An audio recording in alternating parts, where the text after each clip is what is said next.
everyone, if you're an existing subscriber, hello and welcome back. If you're new to my channel, hello, welcome, and why not hit subscribe now? I'm your host, Licia Victoria Keane, and I've been interviewing inspirational people and businesses to find out how and why they inspire others, as well as how they've got to the place they are today. This week, I spoke with Channel 4 tattoo fixers, Pash Canby. Here's how it went.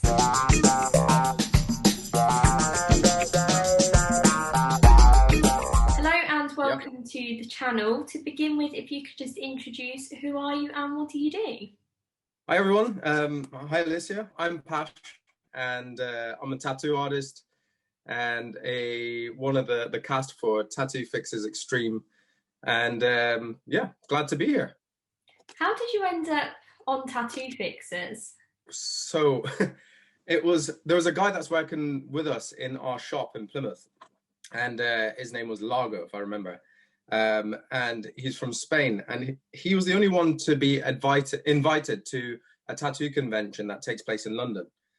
It's quite a renowned convention. Myself and my brother are not invited. You kind of have to be well noticed to get on it, put it that way. But he was. So he said, "Look, guys, I'm heading up there," and my brother Uzi said, "Well, I'm going to come with you and help you set up." He wasn't even tattooing at the time, and his story would be: someone came up to him and was kind of chatting him up, and somehow exchanged numbers because she said she works for TV, and that was it. So, and he knew nothing more, to be honest with you. He came back to Plymouth, and he received a phone call, and they said there and then, "Look, this is Tattoo Fixers. You were spotted at a convention up there. You know, I think they obviously asked him if he was a tattoo artist, and would you be willing to have an interview with us?" And he said, "Yeah, actually, I would. And my brother, he's also a tattoo artist, so perhaps he could interview the both of us." Yeah, one thing led to another. We had a fair few phone interviews, and they even came down to Plymouth and spent a whole day with us, just filming us. Yeah, and then I guess they captured us in our natural kind of environment, and we were kind of like free as we do day to day, you know, just making jokes and with our clients and so on. And they said, "Okay, next stage, let's get you up to London."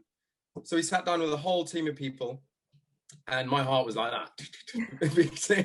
You can imagine it. It's all new to us. All we know is just sitting down and, you know, tattooing people and scratching people's skin. And all of a sudden, you got this whole role play in front of us. And there must have been about 4 or 5 cameramen. It was they'd gone and hired a pub out. And they've even got like a contributor, like a client that wants a cover up. And there and then we just had to kind of speak to him and talk about his cover up, and I liked what you'd see on TV. So we did that, and I think we even got called up again. So it was quite a big interview process. And in the end, we went back to Plymouth, and they left us hanging for about 3 or 4 weeks or something like that. And we just thought, "Oh, okay, well, maybe they didn't want us." And they gave us a call, and sure enough, they said, "Look, you guys are perfect for the role. We'd like to have you up." And that's how it all started, really. Throughout that process, you just mentioned there that you were kind of just being yourself and having a bit of a laugh and a joke. Do you think being yourself had something to do with your success and getting on the show? It's quite difficult to be yourself entirely, because TV has a weird way of presenting you and putting you into a character of some sort, you know what I mean? And but yeah, there's a large element of reality and being yourself, and you know, it was quite easy to do that, to be fair, because I had my brother on set with me all the time. And yeah, I guess that is available, but it took a long time. I mean, especially for me, it took a good 2-3 months before I could naturally be myself, you know. Whereas you get this idea that, you know, it's so important, and there's so many cameras around, and you know, the amount of money that that is involved here. How could I possibly go wrong, and how could I make a mistake?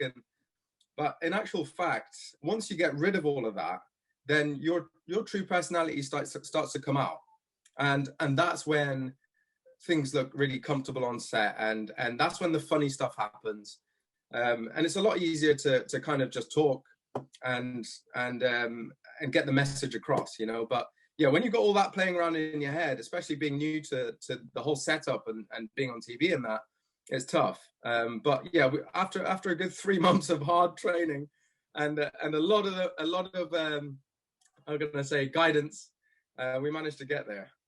What was the easiest way to get your head around all the cameras being there and to settle in? There wasn't really an easy way. I think it's almost like experience, exposure to an extent. If you find something difficult, and I guess what was running through my head was, if they can do it, I can. You know, I can get to a point where I'm sat there comfortably speaking, but yeah, I think it's just being exposed to that situation and environment, and being on film a lot, that guides you, or puts you in a position where you feel a little bit more natural, really. Going more into like your career, when did you start tattooing? You're bordering knowing my age now. A long time ago. Is that good enough? No, Roughly. 17 years ago. Okay. 17 years ago. I think I was 17 years old when I started tattooing. I remember being at a holiday kind of farm place with another family, friends of our family kind of thing. And I was getting bored of what they were doing, and I'd always be drawing. Mm-hmm. And I was just doing this little sketch, and one of these friends turned around and looked at it, and they were like, hey, it's not that bad, to be fair. I've got a friend who's a tattoo artist. Why don't you go and just have a chat with him and see if he wants to take you on as an apprentice? And it just clicked. From that moment onwards, it was like, yeah, why not? You know, and so we went there, and I took him this drawing. Probably not allowed to swear on this interview, but yeah, he said it was just terrible. But at the same time, he said, hey, look, the mop and the Hoover's there. So I was like, oh, shit, do I start today? And he said, yeah, go ahead. You know, so there and then I got my apprenticeship. And I did that for a good 2.5 years. Did that for around, you know, a fair bit. And then I got an opportunity. I met a friend of mine who I kind of knew. And then he was working from his bedroom, and he knew another guy who wanted to get in business. And so from a really young age, I had my first tattoo shop with 2 others. And it just kind of, it went on from there, you know, and since then been to a fair few different countries. This is our 4th tattoo shop we've opened now. And, you know, the venture goes on, and we're always looking for ways to expand and so on. But yeah, that's kind of how I got into it. When you first opened your very first shop, you said you didn't have much experience. How did you cope with that, running a shop and learning at the same time? Yeah, it was tough. Again, I think just chucking myself in the deep end and making loads and loads of mistakes made me more knowledgeable on how to run a shop and how things go. But yeah, I made a lot of mistakes. not just like hiring people or running a shop, but I made some pretty serious mistakes with tattoos as well. What was your biggest mistake? Oh God, I've let myself in on it, haven't I? Just the quality of work. Do you know what I mean? When you, I mean, tattooing takes a long time to learn. I'd say you're because we specialize in realism. You know, it's not like your traditionals or your tribals, or anything that you could possibly photograph and turn into a design is realism. And you know, that takes a while to take on, about 2 years for someone to be recognized as a good realism tattoo artist. So, you know, in that time, I was still tattooing, and you know, I had to learn somehow. And yeah, I guess some of the people that, you know, from a long time ago, they're like, "Hey, Pash, do you remember me?" And I'm like, and then they show me the tattoo, and I'm like, "Oh my God, that's I am so sorry."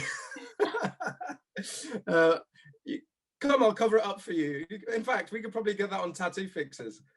But no, it really is like that. You know, you just have to kind of drag yourself through the hardships of learning, and be persistent, and determined, because it is a beautiful industry and a profession to get into, because it's creative and you meet so many people along the way, and you have amazing like conversations with them, and you get to create some beautiful work and artwork.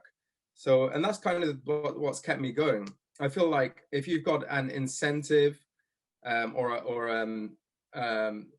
a goal, or something that you have a passion for, then that's enough to keep you going, even through those moments of difficulty, and times where you think, do you know what, I could really give up right now. I could just stop this whole thing.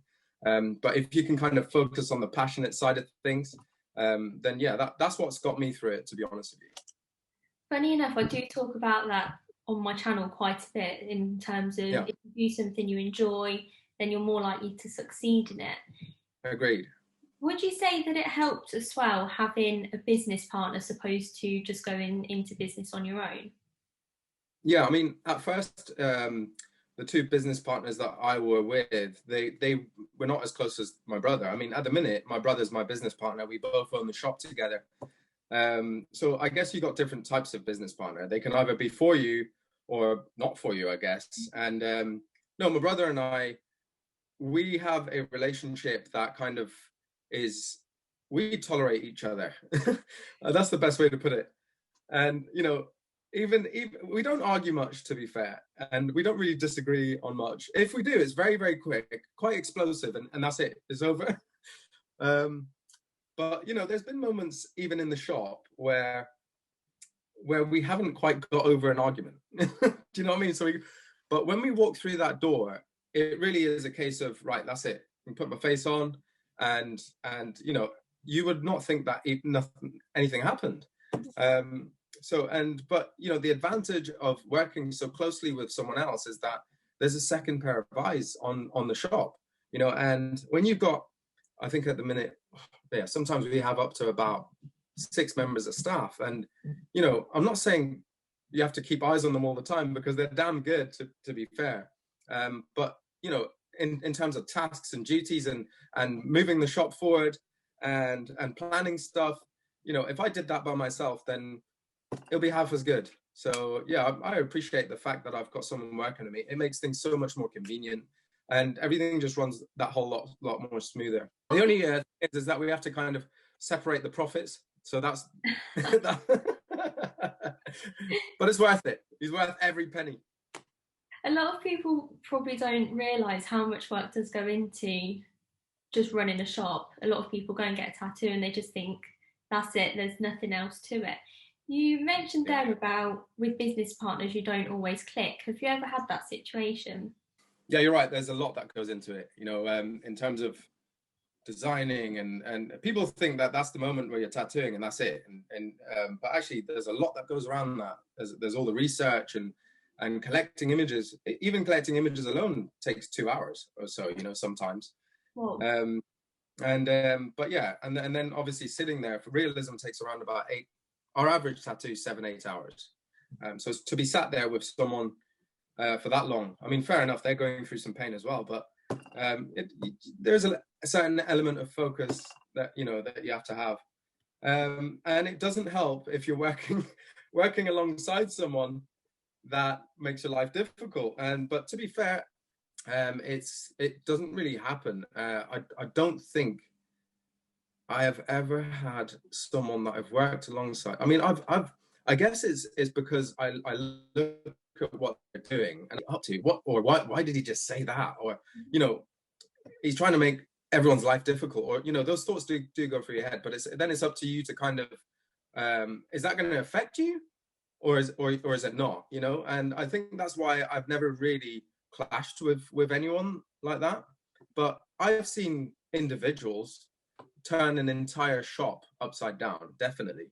You know, you're in a box at the end of the day, and there's only so many people there. And if there's someone that either doesn't want to be there or has got a major attitude problem, ego problem, then definitely that can turn everything negative. And yeah, I guess you really have to try hard to kind of stay positive in situations like that. But yeah, it can be tough. It can be tough sometimes, while it lasts anyway. Well, life is about choices. So what you were saying there is so relevant in the fact you can either take something and let it affect you, or Yeah, you can say, do you know what, that doesn't matter to me, and move on. that's right. Yeah, I totally agree. In fact, I think that what happens inside of our minds of understanding and thinking is more important than what happens on the outside. And imagine we've got some really important things on the outside, like family, for example, like work, planning future and maintaining jobs and keeping ourselves clean and healthy and all the rest of it. But actually, what's more important is what's happening inside of our minds.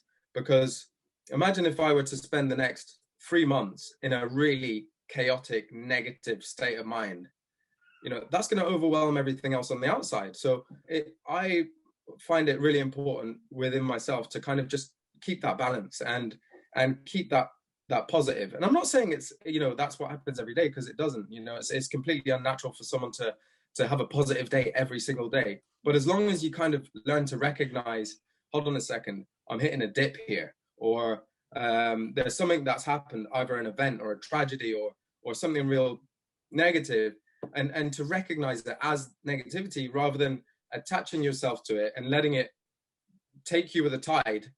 And I think with that realization, then you're able to say, actually, what's more important is grabbing a hold of positivity again, because in the end, it's my positivity that's going to bring me more positivity and things that I actually want in life, and progression and all the rest of it. So, but it's especially difficult in this time that we're in, with this whole pandemic, and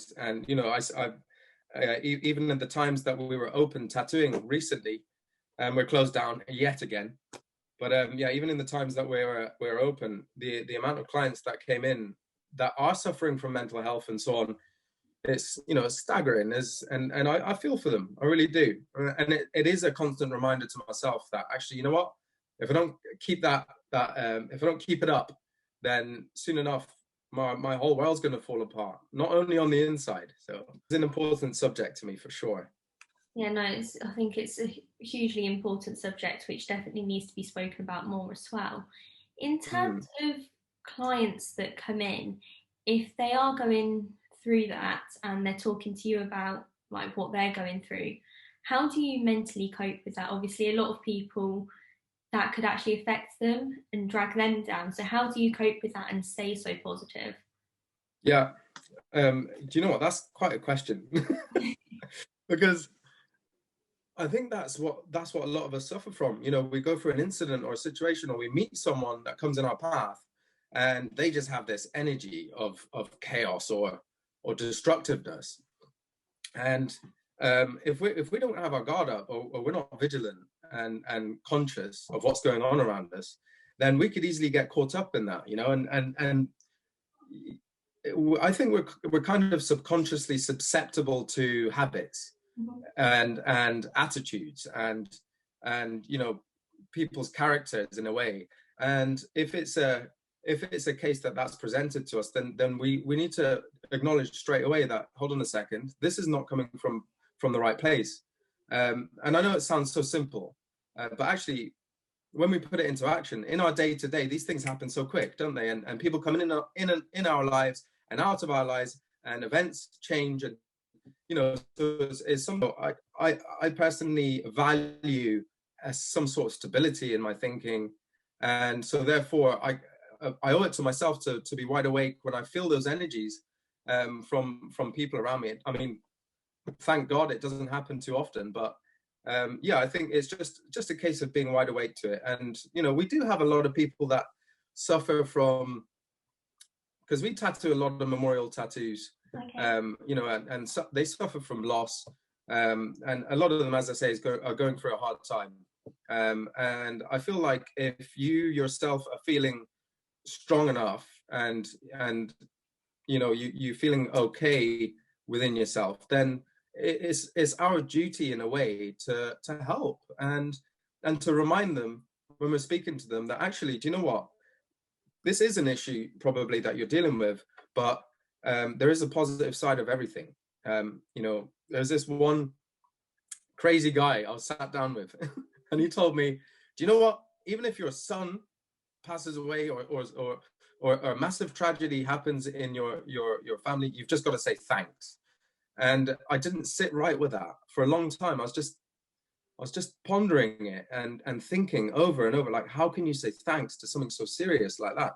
And I guess what he meant to say was, you know what, in every situation, there's always something that you can look at within that situation and take it for the positive, even if it means it changing your personality so that you're stronger to see how to deal with it differently in the future. Or any, you know, there's always a positive something that you can take from each situation. So, but I enjoy having that conversation with my clients, and the tattoo chair that they're in is a really easy place for them to open up and just talk. And within about 5 minutes, I'm hearing all sorts from my clients. Honestly, it's nuts, some of the stories I've heard, and some of the people that I've met. You would not imagine like characters like that. And you know, if you were to meet them, you'd be shocked at first at some of the people that I've met in the 17 years I've been tattooing. It sounds like you have to be quite a people person. You can't just be, and that probably relates to your positivity.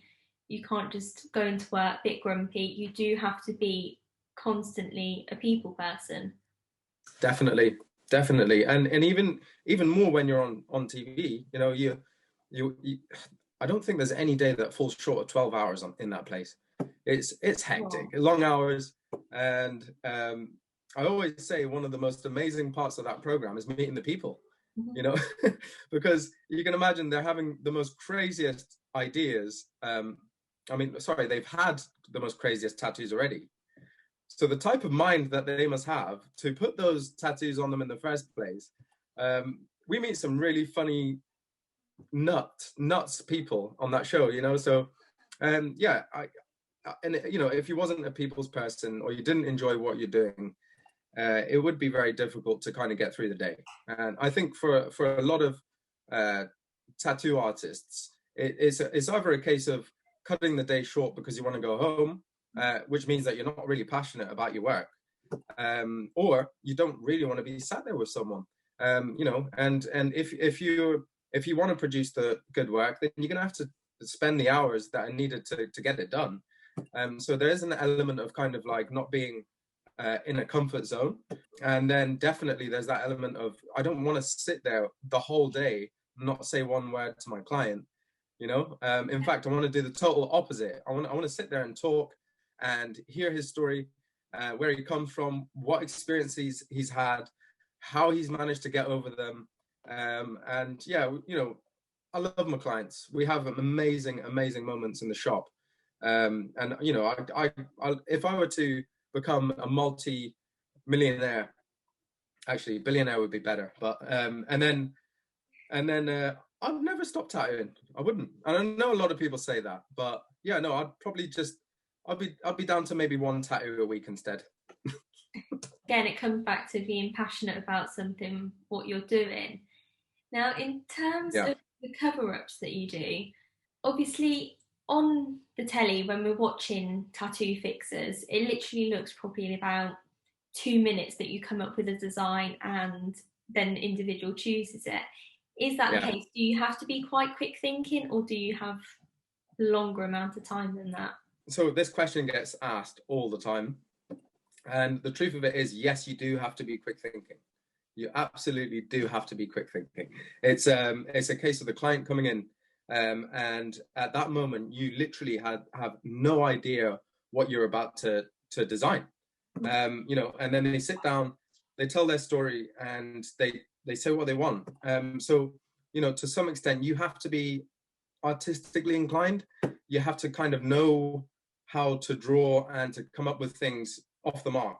And that's the total opposite of how we work in the shop. You know, in the shop, my average like kind of conversation or consultation with my client is about, okay, what is it that you're looking for? we get all the details down. Sometimes we get all of these images together. That takes a couple of days. And then I send those images to the client. They like some of them, and then I separate them, and then I turn them into a design. And all of the there's a whole lot more that goes into it. And then we do the tattoo. But yeah, that the experience that we have on tattoo fixes literally is on the spot, and everything just has to be done there and then. And then it gets broadcasted to the whole of the UK. So, and not to mention that cover-ups are damn difficult, and a lot can go wrong. It might not be able to cover properly for a start. We've never even met that client before. We don't know the area that it's going on. We don't know how dark and bold their already existing tattoo is. So some of these areas, like this woman once came on, and she wanted this tattoo cover up. I was like, yeah, well, she says it's only a small one, and she, do you want me to show you where it is? So she literally stood up and pulled her trousers down, and the tattoo was in her bum crack. Like half of the tattoo was lodged in her ass crack. So I'm thinking to myself, how the hell am I even supposed to do a cover up in someone's ass crack? It's near impossible. But yeah, again, it's on the spot. And some of these guys, they come from Scotland, Ireland, and all parts of the UK and so on. And you have to come up with something. And that's the pressures of working on TV and tattooing on TV. It really is. It is quite difficult at times. Do they just literally walk in, or do they have, in terms of the TV side of things, do they have to apply, or do they literally just walk into the shop? Yeah, it is a whole kind of applying process. It's not actually a shop neither. Okay. It's a warehouse. This entire shell of a warehouse gets fitted with interior designers. And as you can see on TV, it's really quirky. They do an amazing job, and I've seen it empty and I've seen it full, and it's like you're in a different place altogether once it's all been fitted. And then the tattoo fixers production received loads of pictures, I guess, of what people want covered up. So they go through loads and loads and loads, thousands of them. And they start picking, and usually they pick really cool ideas. Majority of them are just like dicks and stupid stuff and stupid writing and quirky kind of quotes and like quite horrendous ideas, because it makes good TV. Yeah. But actually, what I liked about the last season or couple series is that they were picking a lot of more serious stories. The Grenville Tower, we had a couple from there that kind of just made it out alive. And then we had, what else do we have?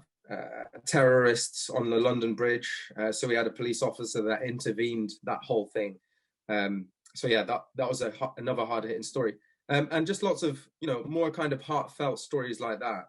Which completely switched it up for me, because even in my mind before I went on it, I just thought it's just one big laugh and a joke, But there's some really, really cool stories there that I've been grateful to kind of experience with when they come in.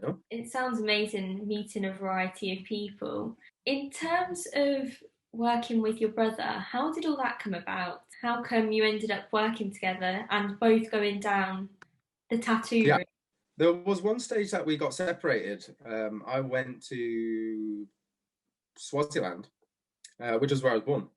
Okay. And then I came back to the UK where he was to realize, he was doing like accountancy. Something completely different then. No, it's nuts. And then he, I came back and actually he was doing a lot worse than that. I'm not going to say what. But I looked at this situation and I said to myself, no, this isn't really the direction we need to be going. So I'll tell you what, let's do your deal. You focus just on tattooing and I'll teach you. Mm-hmm. And, we'll go from there. But, nothing else comes into the equation. So, and he was like, okay. at that point, I didn't even know if he could draw. You know, I've never seen him do one drawing. Do you know what I mean? So, and by that time, I'd already been doing it for so many years. I think he's been tattooing for 7 years now. And people walk into the shop and they like his tattoos just as much as mine. You know what I mean? He's one of those people that kind of, if he can see that his older brother is doing it, or anyone else for that matter, he's going to catch up to them as quick as possible, or you know, and try and do better. That's the kind of relationship that we both have with each other as well. That kind of positive competitive nature is what's probably propelled us into like moving to the next stage, whether it be tattooing or business or you know, learning something new or exercise or whatever it is. It's been good to have someone like that, you know, because we will never kind of let the other person do more and then for us to be lazy. We wouldn't be able to sit there in our guilt, you know, for that long. So yeah, we spare each other on, to be honest with you, and I think that's what's got us to where we are today, in terms of having a shop that's really busy and having a kind of a reputation with tattoos. It sounds like a brilliant story, and obviously you would have had quite a bit of pressure on you to make sure that your brother did well. Did you feel like that was your job as a big brother to make sure that he was doing okay? Yes, definitely. And to be honest, yeah, it still kind of is sometimes. No, I mean, I've had, I think, around about 9 or 10 apprentices, and a lot of them are tattooing.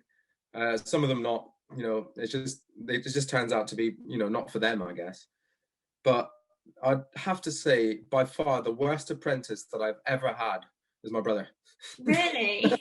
Yeah, definitely. Because, you know, with your brother, you say, with an apprentice, they do whatever you say. You know what I mean? That's how it is in I don't know about, I don't know, other kind of professions with apprentices and so on. But in the tattoo industry, if I say go to the shop all the way across the town to get me a packet of chips, you have to do it. You know what I mean? And that's just the way it is. Try saying that to your brother. Try saying to him, look, clean that up or mop that. He just turns around and tell me to piss off. You know, and as an older brother, it's kind of like, yeah, okay then. You know, I have to kind of accept to some extent that relationship that we have. And you know, it got to the point where I tried sacking him like 2 or 3 times, to be honest with you. And my mum and dad, they pulled me to one side, and that was like a family issue. And they're saying to me, look, you can't sack your own brother, Pash. You need to continue teaching him. And I said, well, I'm done. I've had enough. I'm not doing it. And he's just a complete nuisance. He wants to go out and you know, late at night and this, that, and the other. And I'm kind of really happy that they managed to keep me going with him, to be honest with you, because I wouldn't know where I'd be without him. Like now, do you know what I mean? In terms of business partner and our future and everything else, it would be really difficult to see him out of the picture. You know, it was a nice lesson in patience, and you know, it almost like you have to go through those difficulties sometimes to get that gold. And we definitely have it. But yeah, I wouldn't change anything for the world. Hell no. And you're definitely doing well now. Got a successful shop, and obviously very successful on Tattoo Fix. For someone who's watching this, if they wanted to come and get a tattoo done by you, where would they go? Okay, so it's White Room Tattoo, and it's in Plymouth.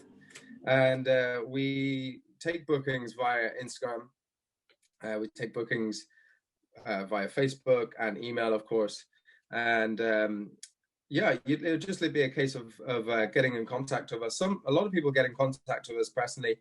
Don't be offended when I send you to the shop page or our receptionist. But yeah, that's literally the way we'd book people in. But the waiting time is pretty savage. I mean, our waiting time is around about 1.5 years at the minute. That's for both of us, and you know, so but you do get those diehard clients that just will wait, and God, I appreciate them. You know, sometimes you know, you think you'd have a fair few clients, so you can almost underappreciate them in a way because you don't care. You've got your clients, you know, the money's coming in or whatever, And so you can almost underappreciate or act like you don't respect them. But for me, it's the total opposite. The more we grow, the more I appreciate, you know what I mean? And everything that comes to us.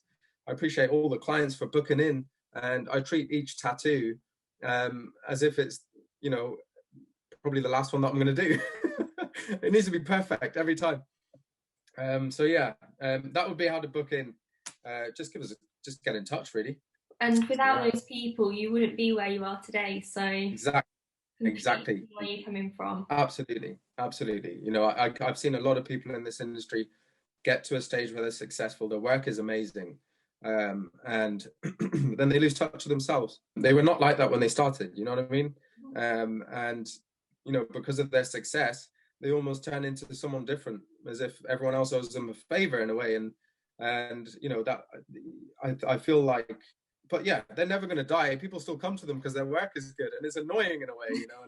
And I feel like if you can kind of keep that innocent, attractive personality, and that people's person kind of personality, then that's, you know, that's all you can ask for, really, as a client. Yeah. You know.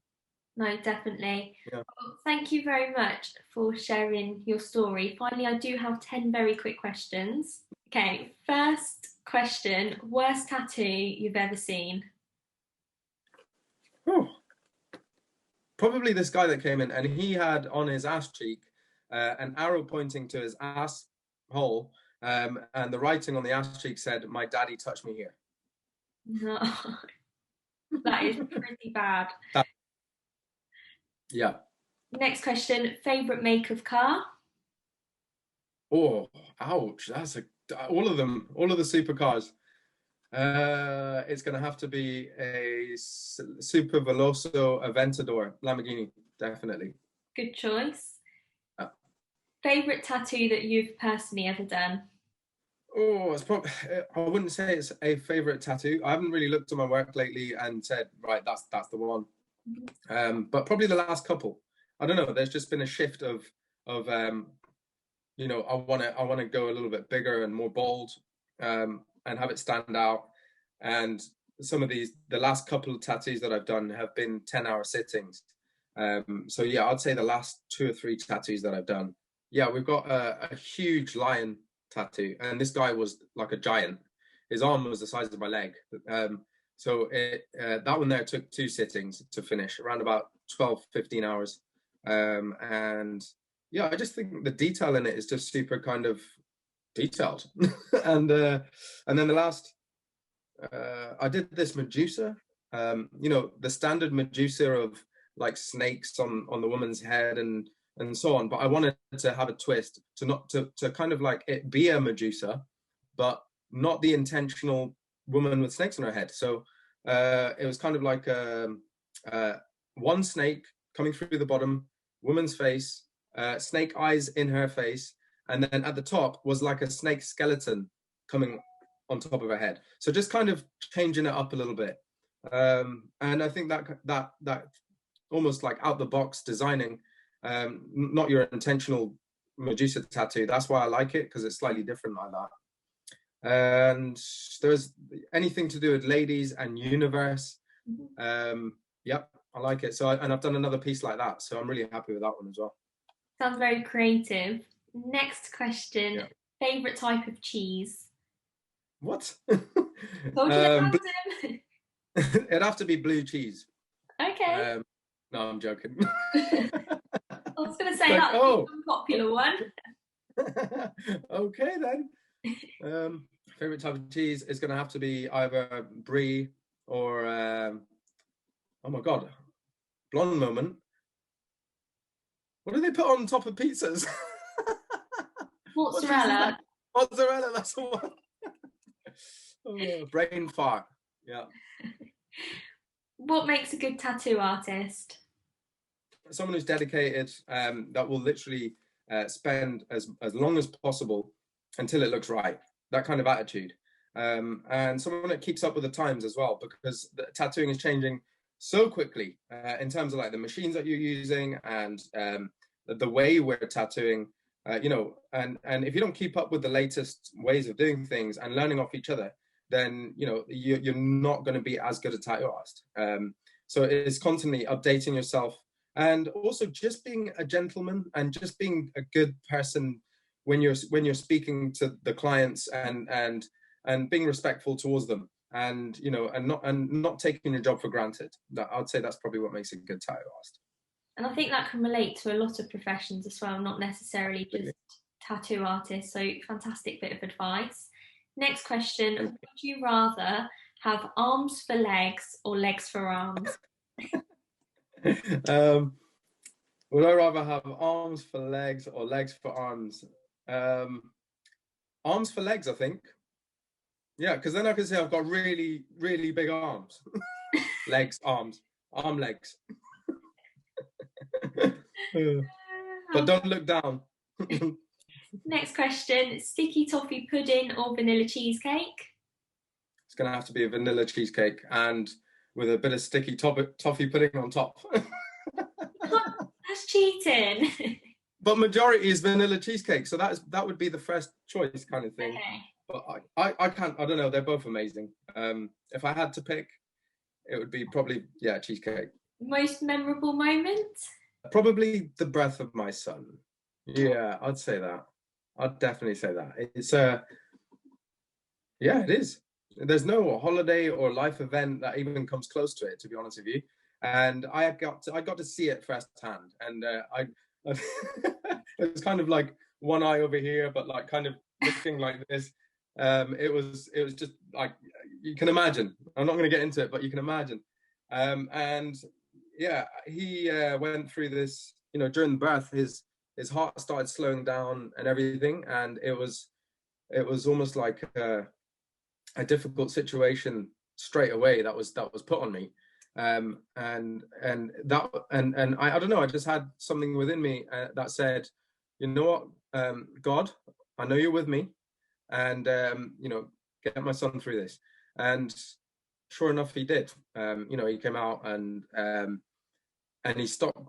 He was crying like mad. And then when I went over and spoke to him, he stopped crying instantly. And so yeah, I don't know, it's one of those moments that for me it's definitely beautiful and memorable. No, sounds like a beautiful moment and something you'll never forget. Absolutely. Next question, baked beans or spaghetti hoops?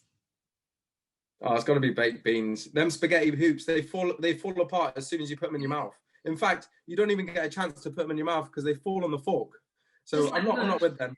Yeah, they hold on to the fork for 2 seconds. By the time you put them to your mouth, there's about one hoop. So no thanks, not for me. And final question, worst tattoo that you have personally ever done? Oh God. So basically, this guy comes in the shop and he says, I want a tattoo on my ball bag. And I said, mate, I don't tattoo ball bags, I'm afraid. And he came in again, and he's like, please, I really need this done. I'll pay you triple. And yeah, all right, then let's do it. so he had an eyeball tattooed on his ball bag, like, yeah, and so yeah, so when he was screaming his head off, but he had it done because he's got this little party trick that goes with it. He goes into like a bar or whatever, and he says, someone's looking at you. And of course, you're going to look around, and until eventually you look at his testicle, and he'll squeeze it so it kind of pops out and looks at you in that way. But yeah, that's the most stupidest, weirdest tattoo I've probably ever done. That sounds very weird. On that note, thank you very much for your time today. No worries. It's been a pleasure. It's been good speaking to you. It just shows the importance of being yourself and staying true to who you are.